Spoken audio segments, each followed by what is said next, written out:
Hey, Kid Bro. Hey, hey. Is my mic working fine, by the way? Yep. Okay, cool.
Okay.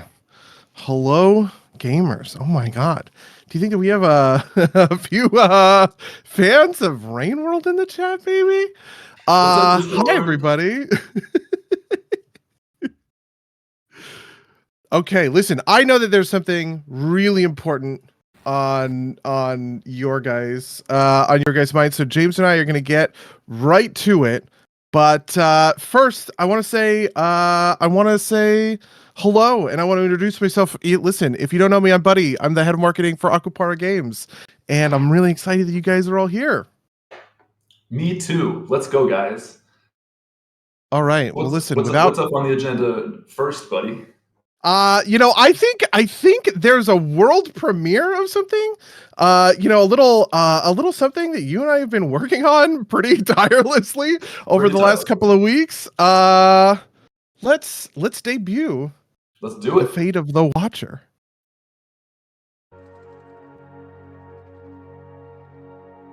Oh, what is this? Is this YouTube? Oh yeah, this is the premiere. I think Oh, it's this is the premiere thing. Yeah, hold yeah, on. the premiere thing. Okay. No, it's gotta do its thing. You can't skip it. I guess, yeah, you're right. Okay, so we're gonna I hang was out for expecting, we're yeah. gonna hang out for 2 minutes while this countdown happens. Yeah. So I want to talk a tiny bit about what we're looking to do in today's stream.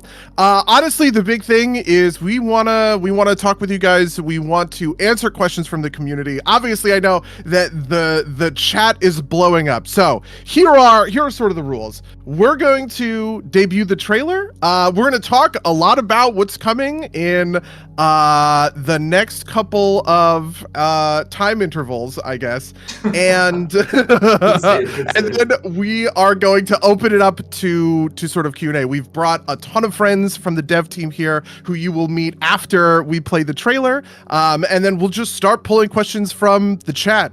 Riv and Harry, who are, working tirelessly to make sure that we have good, cool questions. They have a form that you can submit questions to. We'll also just be trying to keep up with the chat, but obviously the chat, even in slow mode, is moving pretty quickly, you guys. So I want to say that we're here for this glorious 100K Discord celebration, and we want to keep that energy. This isn't like a Watcher-specific chat. Anything that's Rainworld or Rainworld adjacent goes. We're going to talk a bit about the Watcher, but then let's just like have a good time and have some fun. Yeah, I definitely think that is Ooh, 9, that's 8. kind of a All right, priority. Let's bail. Let's go. Okay.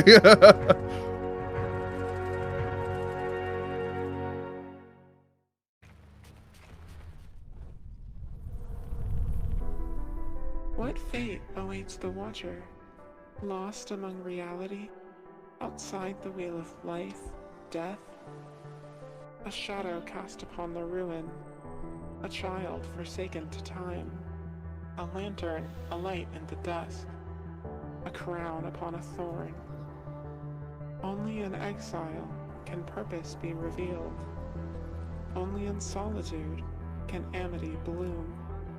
Fates crossed and intertwined, spanning cycle and distance, alpha and omega, ripples, strings, like mysteries, gives the Slugcat new purpose and a new path, the conclusion to this journey.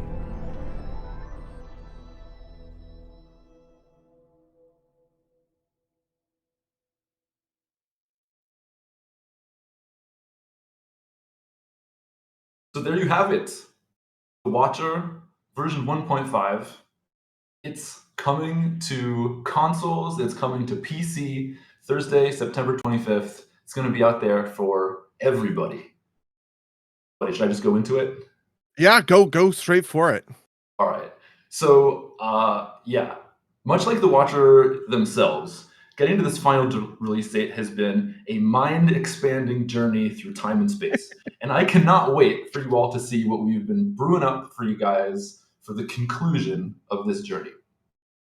Now, the big question for most is probably what's new in the Watcher version 1.5. And here is what we're willing to share. Not everything, but what we're willing to share. There is going to be multiple new regions.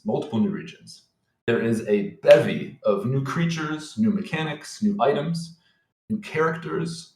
There's new paths and endings that we're extremely excited to show, We're going to have a whole bunch of everybody's favorite pearls, which we'll get to experience in a new way, which I'm really stoked to see what your reaction to that's going to be like. I think there's something like 20 new pieces of music, maybe more. There's incredible new art. There's new laughs. There's tears. There's memories. So I'm stoked to be able to show this to you. In addition to that, also we have some like more remix related stuff, and that is that we have arena mode support for the Watcher, finally. The Watcher campaign unlocks dozens of creatures and items for arena mode, of course. There's also over 50 new discoverable arena maps, over 50, which is insane, obviously. We've got Jolly co-op support for the Watcher. And this is a big one. We've got retroactive Jolly co-op support for all 5 of the Downpour Slug campaigns as well. Plus tons of tweaks and fixes and quality of life stuff. And it's going to be available to everybody on PC, Switch, PlayStation 4 and 5, Xbox. Which Xbox is it? All of the Xboxes. All of the Xboxes. It is every Xbox that the Watcher currently exists on, which I don't remember what they are because Xbox has weird naming conventions. Don't get mad at me, Microsoft, okay? Nobody clip this and send it to Microsoft. Whatever it is, it's going to be on it, though. That's the thing. So, all right. there you have it. Let's hang out. In addition to myself and Buddy from Akapara, we've got the devs from The Watcher. We've got our... Is Andrew FM here? Oh my God! Wait, yeah, is Is Andrew here? Andrew was like, Oh, he's Yeah, there. Okay, yeah, Andrew. really. oh, he is there. Okay, yeah, There we God. go. All right, cool. Yeah, absolutely. We'd be lost without you. All right, let's get everybody up here. We'll do little introductions, and we can we'll have people say what they do. So the man, the myth, the legend, our lead developer, Andrew FM. Everybody say hi, and Andrew, tell them what you do on the project. Hello, I'm Andrew. I am the development lead for Rainworld the Watcher and a lot Heck of other yes. Rainworld stuff. Heck yes, you are. The structure that we can all build upon. And we've got our Watcher dev team here. Let's say hello to Slime. Hey guys, I'm Slime. I'm a Rainworld modder, and I help with some of the programming for the Watcher. Yes, you did. And we got Rake. Rake, come on up. Hello, I'm Rake. I've made a couple regions in my time, one might say. Yes, you have. And beautiful they are. We got Cap'n. Come on up, Cap'n. Hello, I'm Cap'n. I did art and level design and a little bit of coding for The Watcher. Also just an all-around creative person. We've got Bro. Is Bro here? Yep. Yeah. I did some programming. Yeah. Bro's being modest. Bro joined us for 1.5 and was absolutely essential for getting us to the finish line. No question. No question. We got Fishnoid here. Fish, come on up. Hi, I'm Fishnoid. I'm another one of our wonderful region makers on the team. Yes, sir. We got Rat in the house. Hello, I am Rat. I've made quite a lot of creatures, or programmed them, that is, and yeah. Are you guys fans of the Moth? This is the man of the Moth. The Mothman, you might say. All right, we got Caporo as well, I believe. Hey everyone, I've made a lot of everyone's favorite regions in the Watcher, the Ridgelings as we've been calling them. I also do some of the music for the game. Awesome.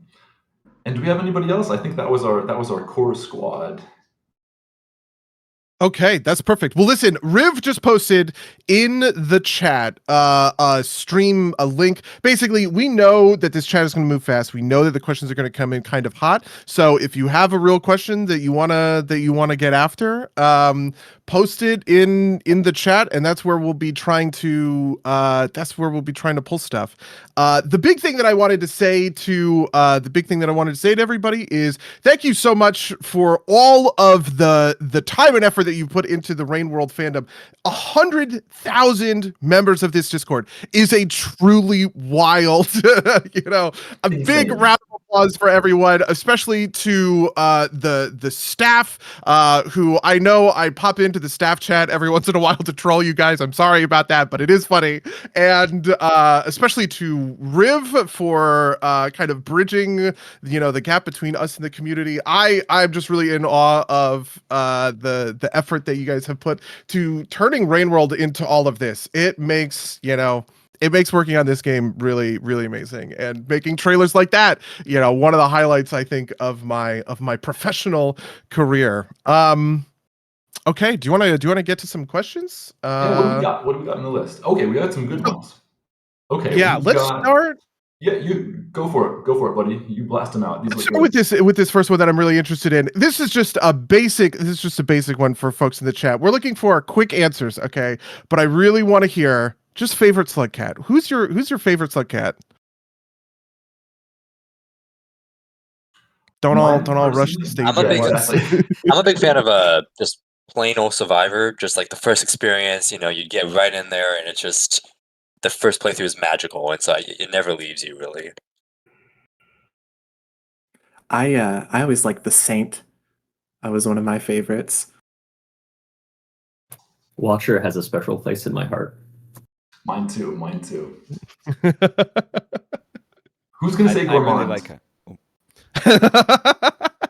I really like the Hunter. I think they're very challenging but very fun. Will be very happy to hear that. I have not beaten. I have tried a couple of times to do a Hunter playthrough, and I have not done it. Fearmaster is probably my favorite slug. I think a lot of people, it's usually their least favorite, but I really like it. These are my children. I can't pick favorites. Yeah, I was going to say, I'm really curious to hear what Andrew has to say about these. I'm also interested. Andrew, who's your favorite?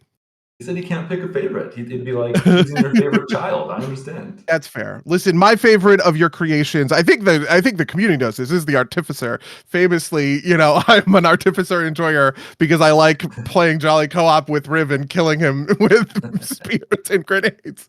Yeah. Well, listen, let's we have a number. Man, you guys have filled this sheet immediately.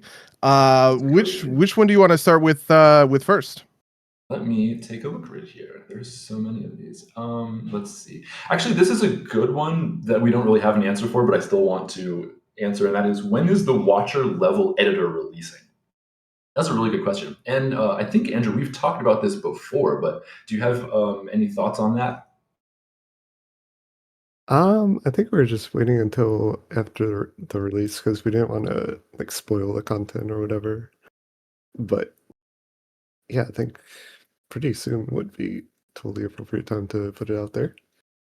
That'd be awesome. And there's nothing really stopping it because all the assets are in there and everything's kind of ready to go, right?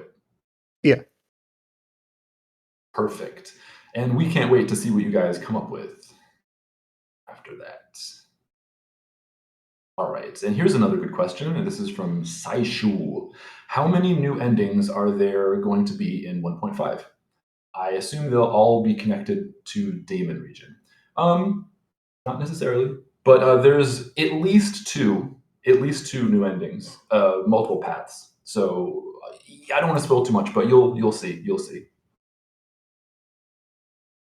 Let's go. All right. Will there be Debt Collector / Liz asks, will there be more DLCs in the future? That's a really good question. What do you, team, what should we say about that? One thing I'll say about that is, in the trailer, there was a line at the very end, which was the conclusion to this journey, which was a line that we specifically changed because we wanted to make it clear that this was the conclusion of the Watcher's story, but not necessarily the conclusion to Rain World, which is maybe the farthest I'd be willing to go. Yeah, absolutely. No, we have a really great team that we've assembled here, and we can't wait to see what's next. Let's do it. All right, buddy, you call one out. Okay, let's take a look. What's a good one? I have a question. Were there added new creature interactions, maybe some special ones or something like that? The answer, well, I will let the dev team. How did you guys approach the new creature interactions for Watcher 1.5? That's a really good question. I mean, we were really interested in kind of increasing the density of creature interactions. Like, we had a good amount of creatures for the original Watcher release, but we needed more interactions. We needed more dynamic of an ecosystem. So we definitely put some time and effort into that. I think, I mean, Rat, obviously, who else would be a good one to comment on that? Slime also did some new interactions. That's true. Slime, you did some too as well, right? Yep. I think so. believe. So between we can the- say, Go ahead. Continue. I was going to say, we can say that they are there. Yep.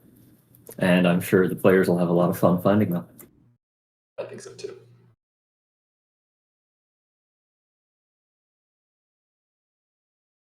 Well, here's a good one from the. Sorry, I'm getting distracted by the chat. Of course. Is it possible to taste the Outer Reach stars? Are they edible? It's a good question. You'll just have to find out. I think they're like they just taste like plastic glitter. It's not even like not tasty at all. It's like flavorless, basically. Flavorless stars, that'd be so disappointing. Yeah, it's really lame. It's like it's very disappointing. All right. You want to call another one, buddy? Yeah, so here is one from, man, you guys have tough Discord names. Did D's, I guess. Will Watcher creatures or content like Mud or some of the creatures be added to Downpour or vanilla campaigns? Huh. That's something we haven't considered. I don't have any plans for that necessarily, although future content maybe. But Andrew, do you have any thoughts on that?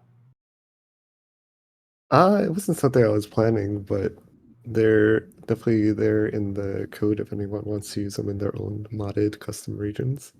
Yeah, I think definitely I think the modders are going to have a really good time sort of playing with this new toolkit and this new sandbox that we've created for the Watcher.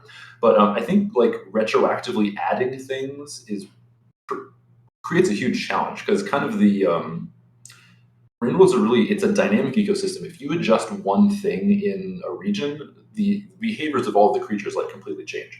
So doubtful we'll be doing that retroactively to existing content unless it's in some specific context for a new DLC or game mode or something like that.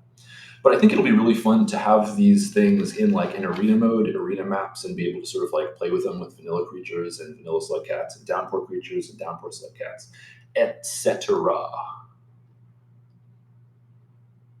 So speaking of Okay. modded content, I'd say the region lease that we maintain, it just hit over 1,300 regions. So I imagine there's lots of opportunities to incorporate new creatures into those. That should be wild. Yeah, honestly, I can't wait to see how the new things that the modders are going to be able to do with these new tools and the new game mechanics as well.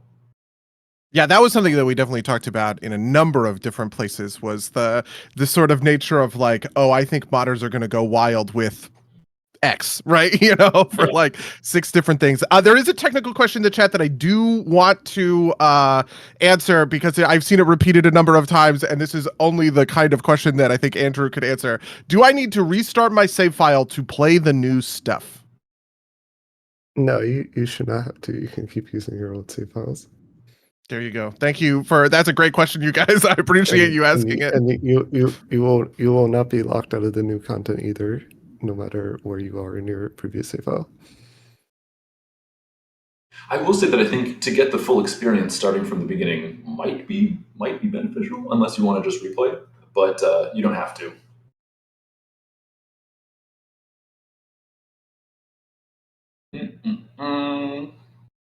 Here is a good question from Barbell. Kejin Barbell. Is the Watcher everything you wanted the DLC to be? Is there anything else you wanted to add but could not? It's a really, really good question. And I would say at this point, I think the Watcher is beyond what I'd hoped that it could become. I think the Watcher for me was the conclusion to a lot of ideas that were kind of left on the cutting room floor from the original Rainworld. And this for me was an opportunity to sort of play out a lot of these ideas and close some of these narrative threads that I had set up in the original one. And what I didn't expect working with this team was just how much aligned and on the same wavelength we could all be for creating new content and new material. So I was able to sort of get all of my ideas out to a degree that I was really excited about, but then everyone was able to build on those ideas and take it further and find new connections and new possibilities for it. So yeah, I would say beyond question, the Watcher is better than I had hoped it would be, and it's thanks to this team, and I'm so appreciative of all of them, and it's been an amazing experience. I also feel like there were a number of different additions that came in right at the end. I remember thinking about it, maybe 6 months to release to what we released. There was a ton of stuff that got added in those final sort of winter months. Do you know what I mean? I just think that creativity is tough because ideas come from everywhere all the time, and it's oh my god, this is great, we should add this, right? Which is a tough thing to sort of manage and figure out when you have a whole schedule to work off of. Yeah, and more than that, we're just not really willing to compromise on ideas. When Rainworld is not a game about it's messy, it's complicated, and it takes some of these things time to sort of get right. And I don't know, for those of you who are around for the original Rain World release, like you'll know how long it took to get everything like settled in the right ways, and that's what we're doing with the Watcher. And I think it's as a result of that. All right, here's a good one from Alice Lav. What is the dev's favorite region from the Watcher? Let's do everybody's favorite Watcher region. That'll be fun, at least. I'll call you out. Captain, what's your favorite? Oh man, I can't say because it's one of the new ones. Yeah. But from the original, I really like. I think it's the Storm Coast. It's got great music. It's got a great feeling to the whole area. It's just really lovely, I think. Slime, what's yours? I think it would have to be Outer Rim. Just the vibes and the backgrounds. Oh, it's just great. Chef's kiss. Andrew, what's your favorite? I think in terms of vibes, I really like Outer Rim, but it's a little too like empty for my taste. But I think my other favorite is Signal Spires. That's a beautiful region. Oh yeah. Aesthetic. All right, Fish, what's yours? I think it's one of the ones being added in the update. This is good advertisement, though. This is great. But I guess of like the ones that aren't in the update, I am personally a fan of. I just maybe shouldn't go with Signal Spires, even though it's my own region. It's just. Listen, you're allowed to brag, okay? That's what the chat is. That's what the stream is here for. I just like zooming around with the grapple worm on everything. Absolutely. Rat, what's yours? I really like Stormy Coast. Like, it was the first area I went to through the portal when I first playtested it. It was such a flippin' stark atmosphere and such, and yeah, it was very like contrasting to the area I was beforehand and such. And it left a big impression. I'm happy to hear that, because I think like curating that experience, that transition from like the early game into the warps and like having those big transitions, for me, that's like a cinematic moment that I really wanted to hit hard. So thanks, Rat. Kaporo, what's your favorite region? All right, so my favorite might actually be, again, another one of the new ones, but of my lot, I love Heat Ducks and kind of what we were able to add to it outside of the ridge areas. Badlands too. Badlands was awesome. Really cool mechanics. So give that one a shout out. Heck yes. Bro, do you have an opinion that you'd be willing to share? Yeah, well, my favorite would probably be one of the new ones, but out of the released regions, Desolate Tract, I've always loved the vibes of it. It manages to capture a minimalist feeling that is so foreign to Rain World, but it pulls it off perfectly, and it really helps to feel like a completely new place. Absolutely. Okay, Wokeful, that's Rake, right? Oh yeah, don't worry about the name. Oh, my bad. Go up. Yeah, but my favorite region's probably Ancient Urban, just like kind of the being a little being like a little rat going through like a giant place unknown to you through grates and sewers and shops. It's like it kind of captures the that outskirts feel, but in a whole new way.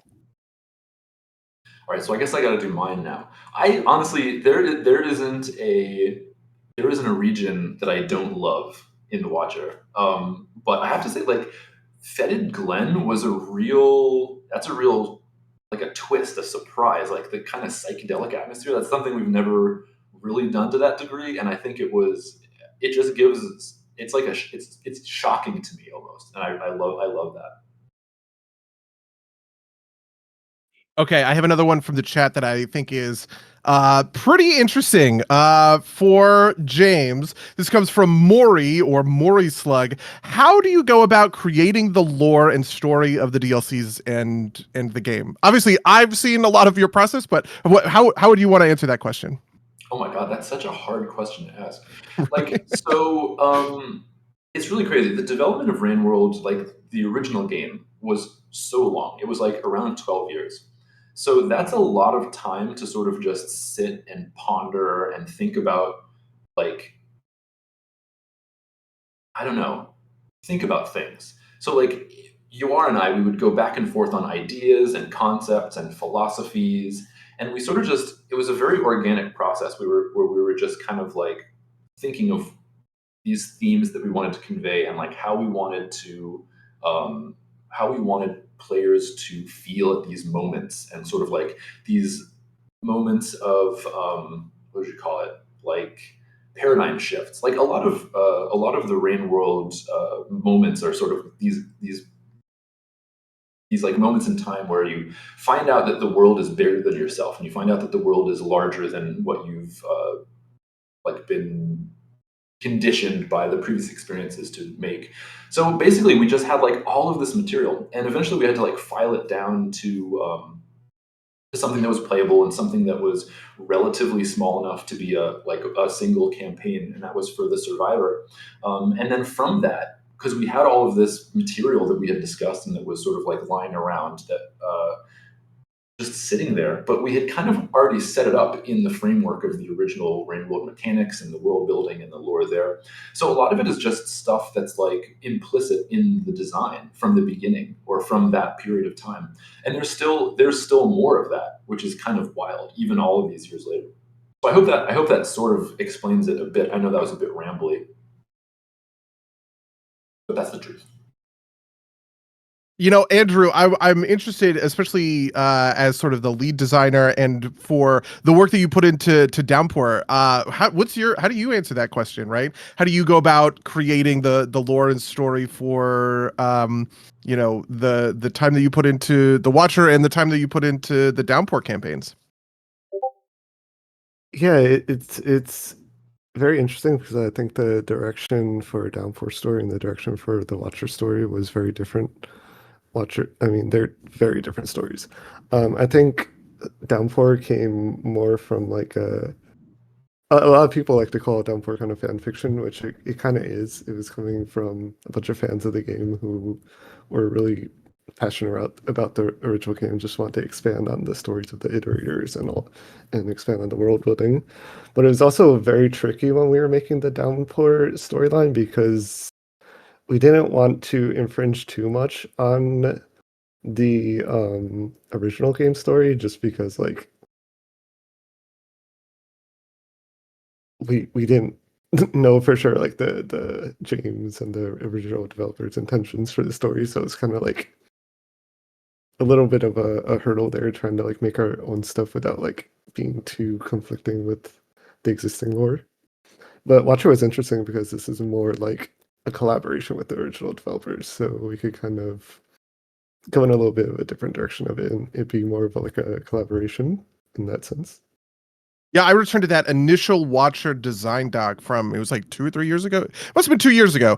All the time. I thought that doc had so much in it, and we delivered, which is a wild thing in game development, right? Delivering on all of the the themes and the stuff that we had put in that doc from 2023.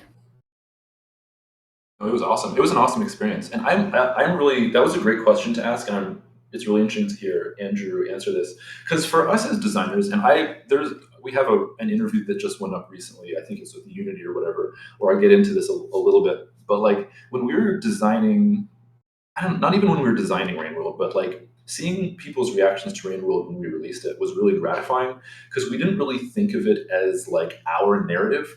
We were kind of creating like this sandbox. We're creating this world where we were sort of moving our little character through. And to see other people come up with stories within that world was super gratifying as creators, because that people could like put themselves into it and like see other paths within this world. For us, it meant that like we had done a really good job with the world building, and it was resonant in that way.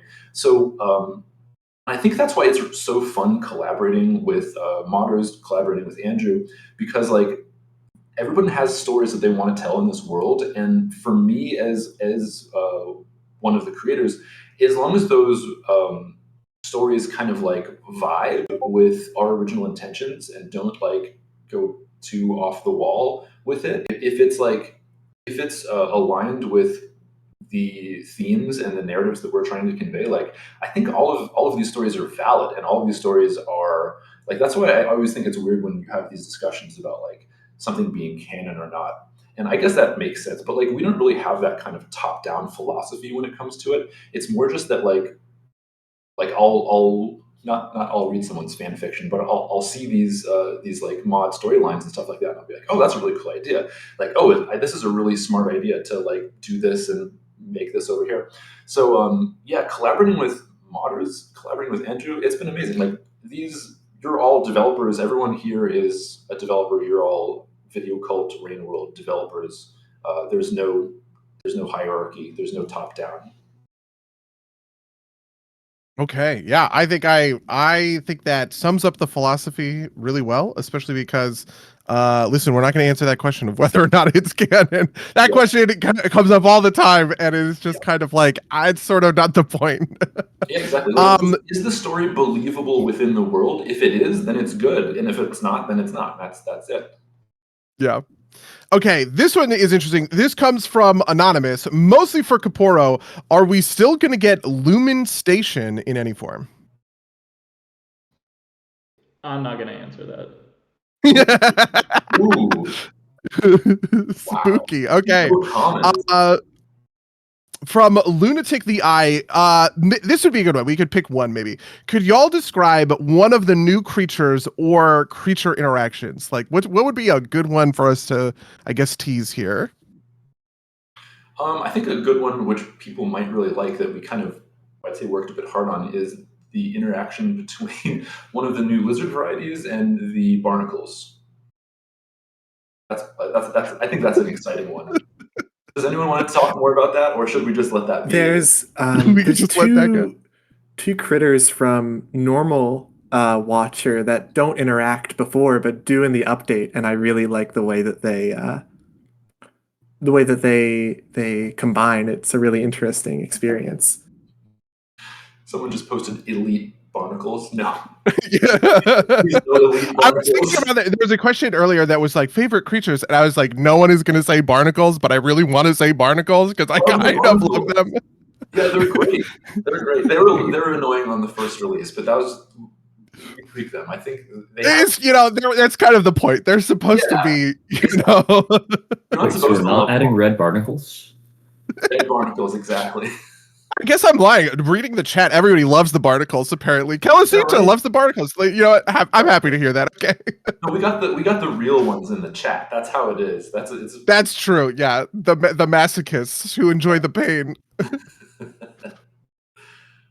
All right, interesting. Can I shout out a question? Yeah, go for it. Some people have been asking if there's going to be achievements in the new update. Well, Andrew, there are. There? Yeah. There are. Yes, there are. I just wanted to confirm that for people. Yeah, I will say this, part of our approach to the new update, when this was a couple of months ago now at this point, we sort of took a big look at what was available, and we were like, what are all of the things that we could add? Like, what's the wish list? And then we ended up adding basically all of it. But Steam achievements was a big one. We were like, this is something that we ought to hit on. We have to add a bunch of these, that kind of thing. That stuff's tricky though. It's tricky to do that, but yeah, especially because Rain World is so gigantic, and there are some things. I mean, so one of the questions that I saw in here was about Safari. This comes from Kishi. I've been wondering about this. Will there be Watcher safaris? That's a really good question, Andrew. That's an Andrew question, 100%. Not in this update, there won't. For the future, possibly, but it definitely is going to be a big. It takes time. I know for Downpour Safari, that was like 6 months alone just to create Safari for Downpour, because you have to do separate implementations for every single creature. It's a lot of work. So maybe, but not anytime soon, probably. Andrew needs to rest. Andrew's been working nonstop for like Needs to 2 take a years minute, now. okay. It's been insane. This is a good one. This comes from Ink Colin. Will there be more thanks Andrew moments? I want to say the answer is definitely yes. But this does dovetail into, something that we are thinking about, especially as the Discord hits 100K. And this is our first kind of one of these is, bringing more stuff straight to you guys. This was, we were talking about this maybe a month ago, and it was just like we just ought to do more of these where we sit down and we just kind of take questions from the chat and hang out with people and kind of answer questions right up front as they happen. Yeah, for sure. We've been in sort of like radio silence for like the entire development of the Watcher. I mean, and that's kind of like, that's on me because I really wanted the Watcher to be like an experience that everyone was kind of having fresh. I think a lot of people that got into Rain World after Downpour and all that, your Downpour experience is basically from, you're playing the game, but also you're seeing lots of content and videos, and there's a well-populated Wikipedia and all of that. So I really wanted like I want it to be like when the original Rain World released and everyone was sort of scrambling for meaning and trying to figure these things out. But as a result, we couldn't really like interact. We couldn't really like be teasing things without that kind of like compromising that vision. So we've been pretty radio silent, but I definitely want to get back in the habit of doing fairly regular dev chats with you guys just to come in and hang out and like connect with the community and the fan base. So you guys can see us, but also so we can be in touch with what's going on in the community. Yeah, that was a big part right after the Watcher release. We were paying a ton of attention to, what you guys were saying. It was one of the reasons that we really put a big priority on the Jolly co-op campaigns for Watcher 1.5, because that was just something that we saw a million times. People were constantly asking about it. It was like, yeah, this is clearly important to players. Let's make it a priority. Let's make sure this happens. And I do want to make sure that we're keeping up to date, okay? Because you're the reason that we're doing this, guys. Absolutely. Sorry, I'm going through all these questions. There are so many questions, and a lot of them are so I good. know. I'm like not even halfway down the page, to be honest with you. We have almost 300 questions right now, so. Yeah. This is a pretty good one. This one comes from Moon, but with 4 O's. Okay, so it's actually Moon. Was there anything in particular in the Watcher that was especially challenging to make or implement? Oh my God, there were a lot of things. Yeah. Who's got big ones? I particularly remember the whales causing a ton of issues both before release and then this post release because they like got broken again. But at this time they work really well. Like they work better than before. How many people wound up working on the pathfinding for the whales? I think at least 4 people. Like everyone would take a crack at it and it would be like good within a context, and then something else would break and they'd be like, and then someone else would like step up to try to fix it. That was wild. Yeah, by my count, it's 4. I think they're in a pretty good place right now, I believe. I love the whales. They're one of my favorite. Like even if they're janky, they're like the reindeer of the sky. They got a little zaniness to them, but they're a moment. Indeed. All right, what else was a big challenge? Oh, I saw someone in chat mention the terrain, like the sand effect, and that was indeed pretty hard to get working.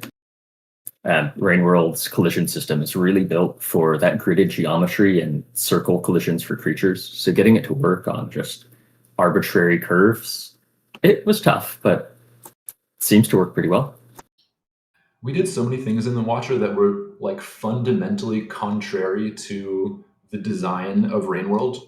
But that's kind of like with so much content that exists, so much Rain World that is already out there. Like, how do you make something new? You've got to like break things fundamentally and then see where it goes. Another thing that was really hard were the flippin' moths. One of the hardest parts about them was their legs. Like, for some reason, I had so much trouble figuring out how I should do their legs, and that took like probably the most amount of time for them.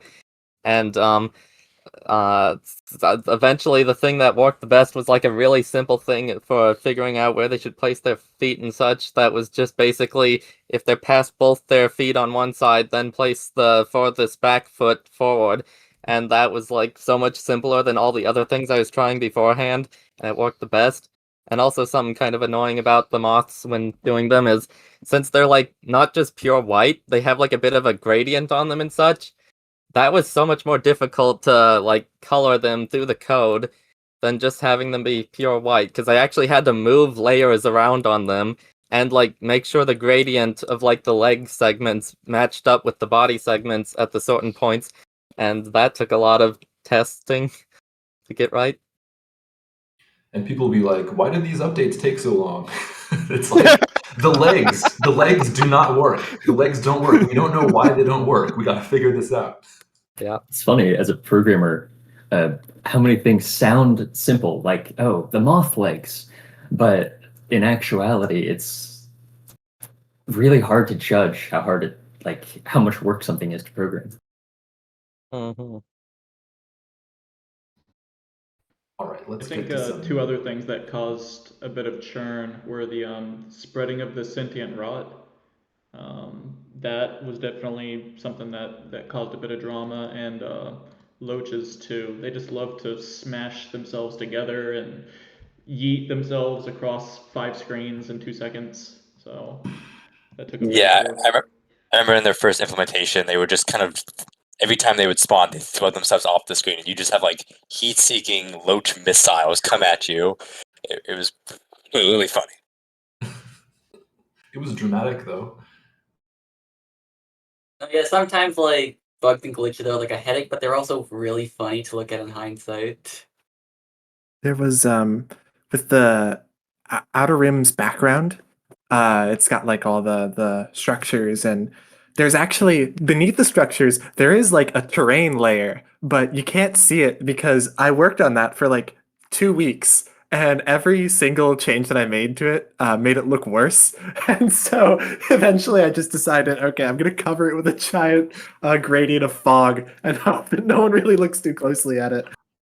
I wondered about that because you worked so hard on that, because that was like basically a 3D terrain that was going in like the Z direction indefinitely, right? Yeah. What was really troubling me is that it was too 3D, and I couldn't get it to look. I wanted it to look, like a natural extension of Rain World's like kind of layered design, and it didn't. And so that was really really troubling. Cover it with some fog, nobody will notice. Exactly, it's the Silent Hill method. Yeah. Oh man, you know what's funny is I think it's gonna be great when the modders get to it and they can like see all of the pieces and be like, whoa! It's almost like the corn texture or something like that, where they're like, wait, I didn't know Outer Rim had an entire 3D terrain that's like, isn't it? It's huge too. It's like the surface of the moon, basically. Yeah, it's really, it goes back there. I actually there's like a weird perspective thing where it is actually 3D and it's in proper units, and it goes like I think like 10 underhangs backwards into the background. Ah, yes. Rainbow scale. This does dovetail a little bit. There's another question here that I wanna answer just because we're kind of talking about it a little bit. So Midnight asks, how long does creating rooms and regions that actually have good gameplay take? What would be your answer to that? Man, that's a really difficult question. For me personally, I think it really depends on if there's a well-defined purpose for like the region or for the rooms themselves. Like if you have an overall concept for it, it can be pretty quick because you're going in there sort of just like with a game plan. But if not, it takes so much tweaking. What takes the most tweaking though is sort of accounting for creature movement within a region. Like getting a region to play well without creatures is one thing, but then getting it to play well with creatures is a whole other thing. Region modders, take it away. Give me your thoughts. It's like making rooms and then regions is also like is extremely variable. I think one of the biggest challenges both new and old level editors face is trying to translate the thing you have in your head. Because you always start with like an idea of what the region's going to be, what the room is going to be. Key points, and then trying to translate that into something you can play can be really difficult depending on the region. So there have been times where I just don't know what I'm making, and it takes hours and hours to try to make one simple room, and then you can make something that's really complex and really difficult. In a pretty short time if you just know what you're doing and have like a solid plan laid out. But then again, any region dev will tell you that like no plan survives first contact. You're constantly thinking of new things to add to the region as you make it. So I'm kind of curious. I want to have a little back and forth with you guys on this because this is something I've always wondered. So when I was originally doing the Rain World rooms and regions, it was generally speaking to showcase a new creature and like part of connecting one part of a world to another part of the world. So there was a pretty clear game plan. Like if you're going to have this sort of creature, you need to have dens. You need to be able to like dodge them in this way. You need to be able to climb to this height or something like that. So it made for like at least there was some pretty solid variables for it. But I see a lot of region devs are sort of making regions more in like I don't know, how would you call it? Like they're just making a region because they like a visual concept or because they like a thematic concept. And then how does the process of adding creatures after the fact uh, come into play? Like, do you find that you go back and have to do lots of adjustments to make it play well with a set of creatures that wind up being dropped in, or is that something you consider from the go? I mean, I guess I sort of do. I make my reason sort of the way you said first, where like I like make a room only if I know what I'm gonna be putting in that room. So usually like but I usually don't put the creatures in until the very end when all the entire region's complete, because otherwise the creatures kind of get in the way of actually dev tooling. So usually at that point I might have to make like a few edits to the rooms or just change the room attractions so that they don't go everywhere into places they aren't supposed to be and make regions weirdly difficult in some places and easy in others.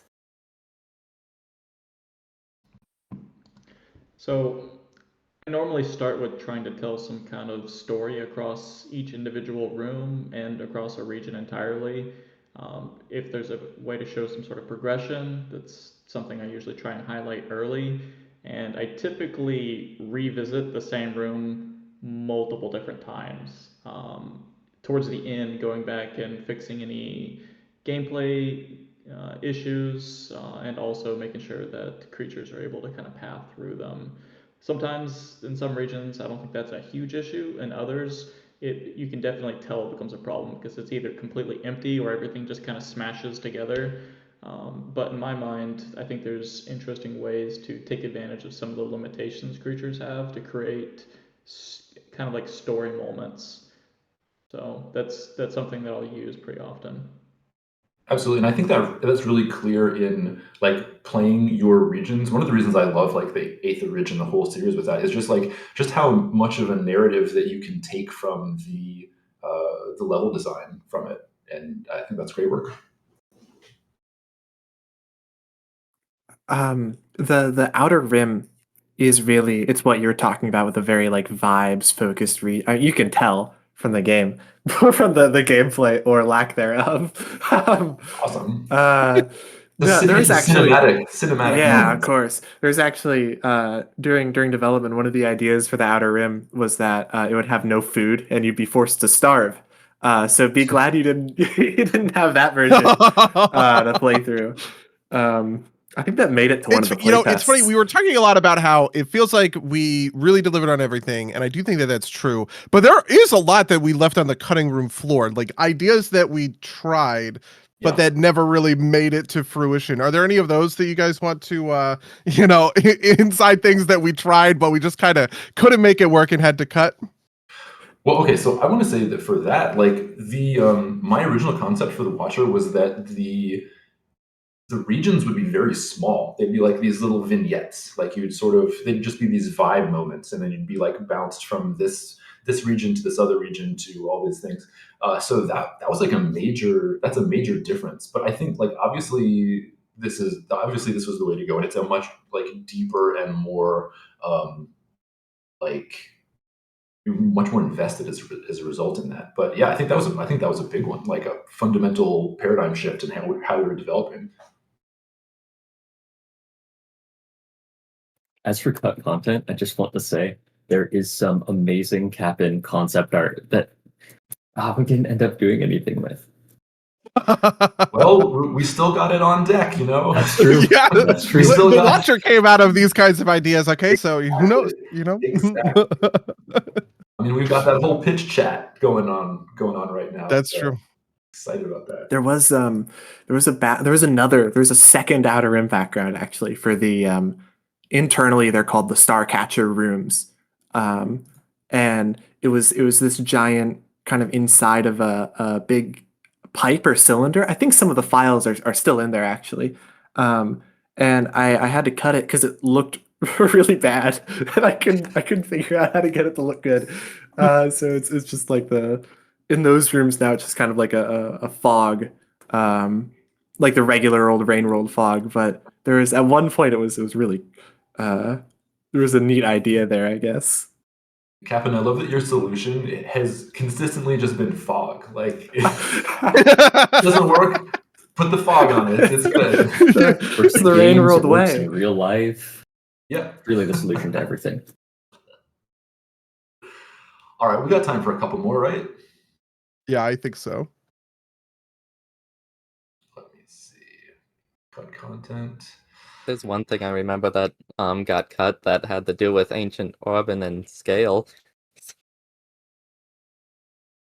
Oh yeah. Hey, honestly, I want to see what else we can do with that in the future. Like I think there's a lot of potential for that to like be bigger if you get my drift. We got to put in the little the ancient like homunculi where they're like 5 times shorter than the rest of them. They really quickly walk by the window. All right, we got a couple more popped in here. Here's a really quick one that I'll just hit really quickly. From Jura, have you added pearls or something similar? The thing I will say to this is that if you've been paying attention to our latest set of wind chimes, you maybe have a good answer to that question, and that's all I'll say about that. So I'm so excited about this wind chime conclusion thing. I'm surprised we didn't get questions about that, but yeah, there's some cool stuff coming up with that. That's gonna be really there's been wind chimes. Listen, there's new wind chimes. There's a wind chimes thing that debuts tomorrow that I'm very excited about. Okay, gotcha. Yeah, I don't know where we're at with that, but I can't wait to see what people get. Yeah, we are in week 2 of 4. And the final wind chime thing is crazy. I think when you guys figure it out, it will in fact blow your minds. Is my hope. That was what we were planning when I pitched this a couple of months ago. All right, so I got this one. Let's do this last one, and then let's show the trailer again. But this is from Saint Build. And this is, I want to ask our new devs here, our new dev team here, do you have any type of thoughts or advice you'd give to other beginning game devs based on your work for Rainworld? Now that you guys have been through a full development cycle and a release, what advice do you guys have for people that are coming up looking to be a big time developer like you? For me, go ahead. For me, I'd say I did a lot of programming for the Watcher, and the big thing with programming is it's just practice. Almost all of it is just practice. And what's also important is getting practice finishing projects. So that was one of the big things with Watcher. Wrapping it all up in the end was kind of a struggle. There were a lot of loose ends that we had to tie up, a lot of things that we had to polish and finish. So I think if you're trying to get into game programming, try making your own projects and seeing them through to the end.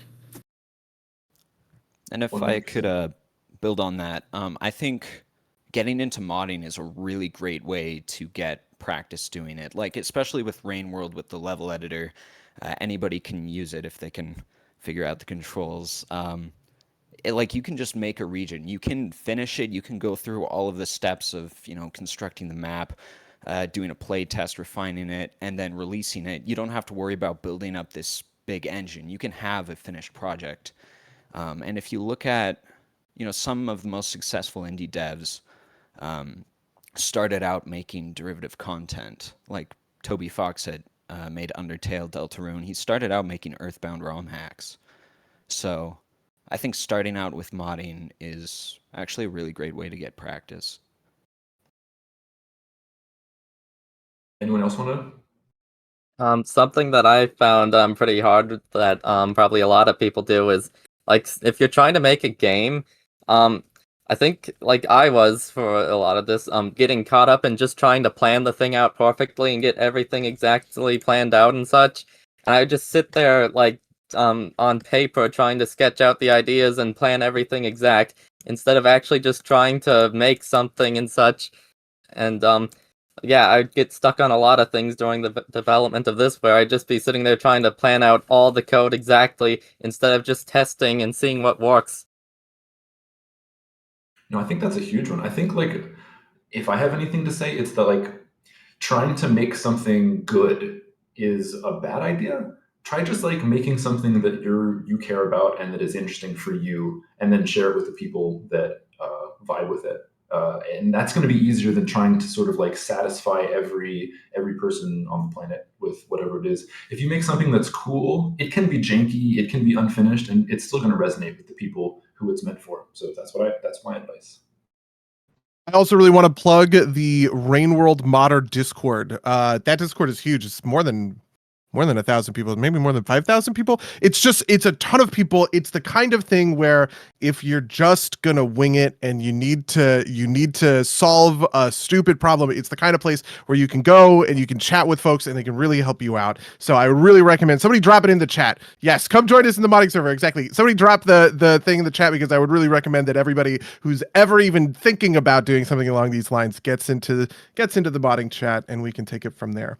Anyway, I think that's all of our time we have for today. I want to give you guys a chance to say goodbye before we finish with another watching of the Fate of the Watcher trailer. So Hey, goodbye. thanks you guys for hanging out with us. Thanks for being amazing community and supporting us all this time.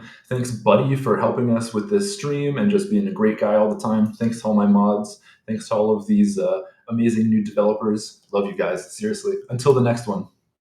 Okay, Yep, see until ya. the next one. Yeah. Enjoy the update Mm-hmm. when it comes out. Yeah. All right, let's roll it.